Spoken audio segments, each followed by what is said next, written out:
Welcome to the Bolo Chronicles, a show celebrating the written works of MacEwan students and alumni featured in the Bolo Collective anthology series. Today, host Emma Morrison is joined by Zach Dafoe.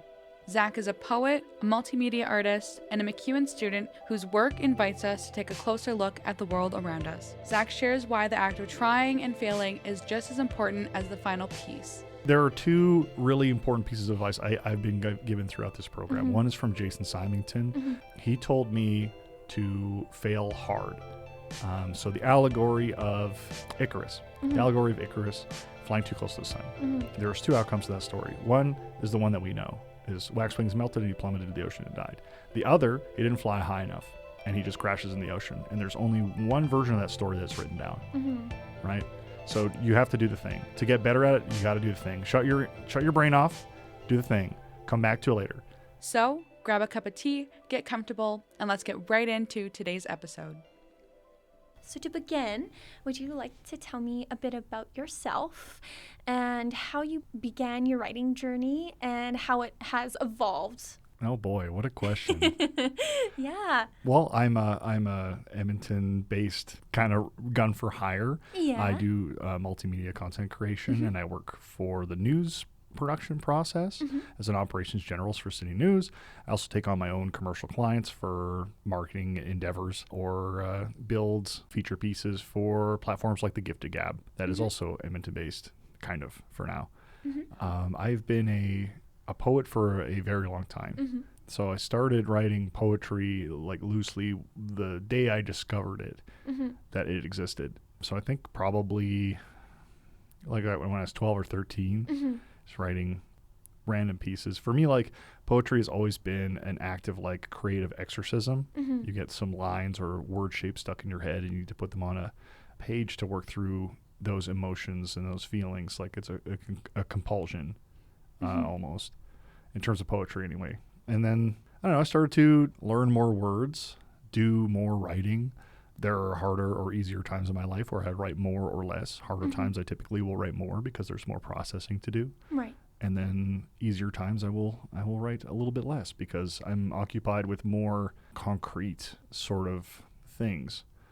Because like video and all that stuff, there's less of that abstract, cloudy connection to the need to get yourself out into the world and more on sort of the structure or form of what you're creating. That is such a cool way of saying like poetry, a creative exorcism. Is that what you said? Yeah. Where did that come from? Is it just kind of like purging thoughts? Is that kind of where that term came from? Or I'm just genuinely curious. I've never heard anyone say it that way before. No, I think it's like calling it a creative exorcism is sort of, I think, what a lot of creative endeavors is. It's this idea to create an artifact that contains a piece of yourself that other people resonate with. So they see the piece of themselves and the piece of you that you put out. And I think that's what essentially art is. Yeah. So in terms of like creativity, what has been your creative process when starting a new writing project or project in general? Like what do you go through? Do you have like checks and balances? Because I know some people do. Do you go on a walk or... I'm a manic idiot. I do a lot of I can't sleep because there's this feeling in my chest type of writing. Or I'll be just sitting in like a malaise, almost like some sort of mental state, and I'll have like a scene or feeling or emotion in my head, and it'll find a form or it'll find a word shape. For me, words are very much like, from a semiotic point of view, both like a shape of meaning and a auditory meaning and like the actual words.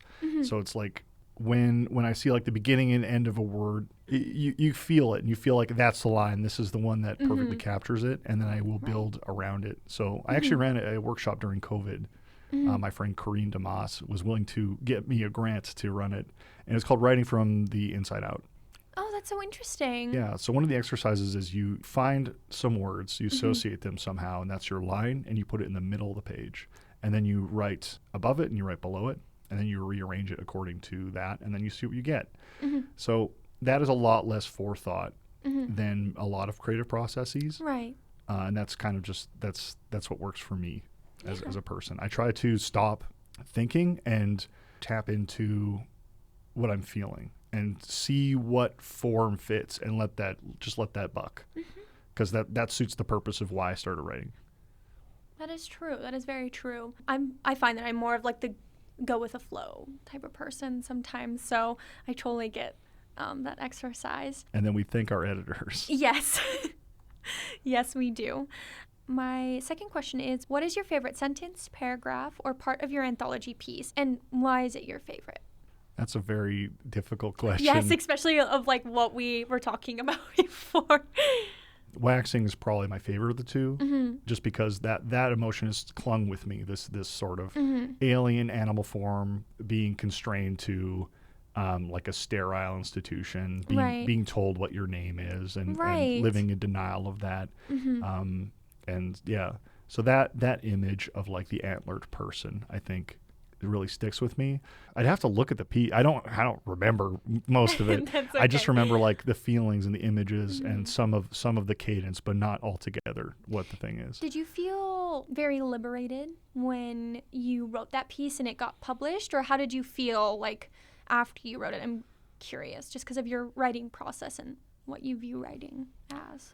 I don't know if it was liberated. I just felt like it's not freeing me from that feeling, those images, that scene. But I felt like having given it a shape, it is more able to become part of me. Like being able to share the artifact, to have other people witness it or experience it or look at it or think about it. Yeah. That is more like a process of acceptance rather than liberation. That's really important, because when I'm writing, sometimes like through emotion, sometimes it's for acceptance rather than to feel like to get rid of the feeling or liberate it. So I really appreciate that. Do you find yourself returning to any specific like themes in your work or writing at all? Yeah, in any sort of creative endeavor, like if I sketch or anything too, these are themes that come out. I cannot draw. But sometimes it's the same process. You start with a line or scribble, it finds a form. And often the themes that emerge are themes of amputation, incompleteness, a lot of ocean, a lot of water, which is interesting because I'm terrified of that. Let's specifically see That's so iconography. Interesting, and that's a recurring theme. Yeah, and like diving into water and entering like an abyssal zone situation. And conflict in sterile environments, conflict in textures, like too smooth. I'm a big texture person. Yeah. Like emotionally and also physically. Yeah. Lots of urban theme. Interesting. Too. Lots of like back alleys, hidden spots, crevices where people gather. Usually low spots, right? Like low spots, similar to like fluids. People will gather in the low spot. They'll. I've got friends in low places. Yeah. You know, that sort of thing. Karaoke bars, dive bars are a favorite of mine in real life, but also the imagery and iconography and that in creative work too. Awesome. Can you share any memorable moments while you were writing your anthology piece? I mean, I wrote them both in one sitting. So it's the two pieces, waxing and a photo of a closed lip smirk. Photo of a closed lip smirk is I literally took a picture of a very close friend of mine. And I couldn't get like just the way that their mouth looked. It's a photo that cropped out like just below their nose. So it was like a smirk and then some blurry background. And just that image stuck in my mind. That's where that entire piece came from. It's like the feeling of nostalgia when you look back on an artifact, and in all of what we remember, what is actually real is so small and so like comparatively important. Because that's the anchor by all which the mythology of that moment exists. So talking about the laugh lines are real. That is, for me, like even saying that now, it makes me a little emotional because I can attach my own mythology to that image, but it doesn't really exist beyond what I've given. But the thing that does exist will always hit me the same. I do know that you had mentioned you are constantly busy because you have a lot on your plate. So how do you balance your personal experiences with storytelling in your writing, or just how do you balance your creative endeavors in your life currently? Is it kind of just like chaos, or carefully and poorly? Yeah. No, unfortunately, I have a pretty hard addiction to eating and sleeping in a sheltered space. So a lot of it has to do with sustaining my own existence. And once I'm out of school, that's like 40 to 60 hours a week that I won't have to dedicate to that, so it'll be a lot easier to balance. Yeah. But making intentional time, which is the really unsexy practice of being a quote-unquote creative person. Yeah. A lot of times you just get hit. You get hit by the creative vibe or creative bug. And it's like, I must make this thing now, especially for me who writes stuff and just sits down and does it one sitting. So making time intentional. So a big one for me was my hard cutoff for doing work is 7 p.m. So if stuff hits after that, which it's more likely to anyway, because I'm not busy thinking about other things, that's the time that I will take for myself every day. If I don't do that, I will literally work until I pass out. Yeah, it's the unsexy work and balancing creative endeavors, like romantic partnerships, friendships, trying to take care of the meat suit. There is a very unsexy element, and that is using your calendar to say, this is the time I've dedicated for this. Just do your best to do that. And book yourself as far out in advance as possible. With that kind of goes in tandem with the question that I am about to ask you. What advice would you give to aspiring writers looking to find their voice? Because I know you're talking about like dedicating time to yourself, which does go into you having the energy to do your creative work, find your voice. So do you have any advice for aspiring writers or creatives at all? Yeah, do the thing. There are two really important pieces of advice I've been given throughout this program. One is from Jason Symington, who teaches visual communication theory and photography, and I think he used to teach some video multimedia things too. Very awesome dude, has a lot of cool ideas, and will give you absolutely no bullshit responses when you ask him a question. Very good person to talk to. He told me to fail hard. So the allegory of Icarus, flying too close to the sun. There's two outcomes to that story. One is the one that we know, his wax wings melted and he plummeted to the ocean and died. The other, he didn't fly high enough and he just crashes in the ocean. And there's only one version of that story that's written down, right? So you have to do the thing. To get better at it, you got to do the thing. Shut your brain off, do the thing, come back to it later. Don't expect perfection out of yourself. But you have to do it. Another one, Sheena Rossiter, who I consider my mentor. I don't know if she does. But she said, you're never really ever done anything. You just release it. So if you find that you're stuck in editing hell, you're like, oh, I don't know if this is the best choice or the right choice. I think best is better than right. And best can be a very flexible thing, moment to moment. It's very subjective. So at some point, you have to stop fiddling with it and let it exist and move on. So do the fucking thing. Just do it. You just have to do it.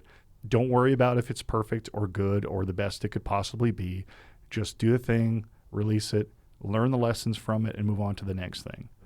There is a study that some college done by people way smarter than me did, and it was about creating pottery. So it's two pottery classes, group A and B. A was told to make it perfect. B was told to make a lot. By the end of this term, by the end of this course, Group B were way better at making pottery. Their stuff, their quality was way higher. And that's through reps. That's through making mistakes. If you try to anticipate all of your mistakes, you're just not going to ever finish anything. Right. Because you get stuck in that I hate myself loop of being an artist. Yeah. I've experienced that quite a lot, and that's why I'm doing this podcast, so that I can get practice but also fail absolutely miserably here and then be better when I move out of university and also get to meet wonderful people like you to give me advice. Please don't describe me as wonderful. I'm a hideous ghost beast. Moving on to the next section, why did you decide to join the Bolo Collective? What made it enticing to you? I mean, I love attention, so first, like the Bolo Lives, I love performed poetry. I love that live element because it's like performances. You create those relationships. You create that community. I think that's what first drew me in. And then the second year, I was sort of dabbling around. I was like, I'll see if they want my stuff in their book. And then they did. And then we went through the editing process, which was very hard for me because I don't understand print as a medium. But my editors were very cool and kind, and we had a lot of good meetings, and it ended up looking really good inside the book. That's awesome. Yeah. So why? Because I wanted to connect with people that would give me attention. But more importantly, I wanted a space to, put my stuff out there, which is in line with the mandate of the Bolo Tie, and also experience other people's stuff, other people's perspectives, other people's ideas and forms, and other people's beer that I would steal. Wow. Other than stealing people's beers and whatnot, what has been the most impactful moment for you at the Bolo Tie Collective? Not getting booed off the stage is always really nice. Oh, yes. They are insanely supportive and compassionate in terms of, like, especially during live performances. It's so nerve-wracking. And they really amp you up if it's your first time there. And they really want you to come back, and they really want you to keep going and become the people that are sitting and become the people that are snapping. And I think that cycle is what keeps any collective alive. Yeah. How has the Bolo Tie helped you in your writing career and creative endeavors? I mean, just hosting events. Yeah. Just, doing the thing. Doing the thing. They are out there. They have a mandate. They stick to it. They do the thing. They put students' work into books, and it's they make it as the best it can be with the help of a pretty rigorous editing process. And they also give those opportunities to people who want to edit. Right. And like poetry editing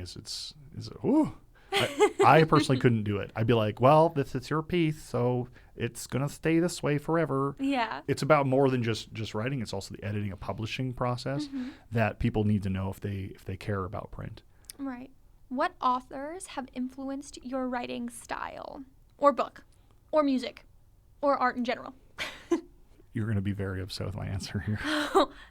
Well, I actually don't read very much. I'm not a big reading guy, but the books I do read really stick with me. So as an edgy teenager, I really like Chuck Palahniuk. And I think most of his stuff, going back and looking at it now, is like very heavy-handed, very edgy, very I am an atheist and my family's Christian type of type of person. They usually wear fedoras, they have flea market swords, and I was definitely that person. I thought when I was 17 I was the smartest man alive. So, but an easy thing to miss about Palahniuk's writing, his good writing, I'm not going to like Doomed and Damned or ass. They're bad. Fight Club is okay. It hits this pretty well. The one that hits it the best, I think, is Rant, which is written like a documentary. Interesting. It's really, really good. It offers like a glimpse, like a firsthand glimpse into a very textured world that reflects our own in an exaggerated way through these people, through these characters. And I think that is ultimately the key to what I write from, which is living in the world, talking to people, experiencing their stories, sitting back and watching events unfold. In small spaces, in public spaces, in the hot and noisy spaces of the city, in the silence of the countryside, in the peeling of asphalt, under the cooling summer tires of your first car. Like, those things are, I think, what make life worth living, and what makes life worth living, I like to write down. That's incredible. Not a lot of people really see the detail in those small pieces of your life, like everyday things that normally people take for granted. And I think that's a wonderful focus and voice to have, like, in your writing. So thank you so much. Yeah, thank you. Bye. Bye. Thank you for joining us on this week's episode of the Bolo Chronicles. We hope you enjoyed hearing Zach's thoughts on the value of simply creating. Theme music is by MLAPP 101 with editing done by Amanda Andrick. If you like what you heard, subscribe on YouTube, click the notification bell, and follow us on all of our socials at the Bolo Tie Collective.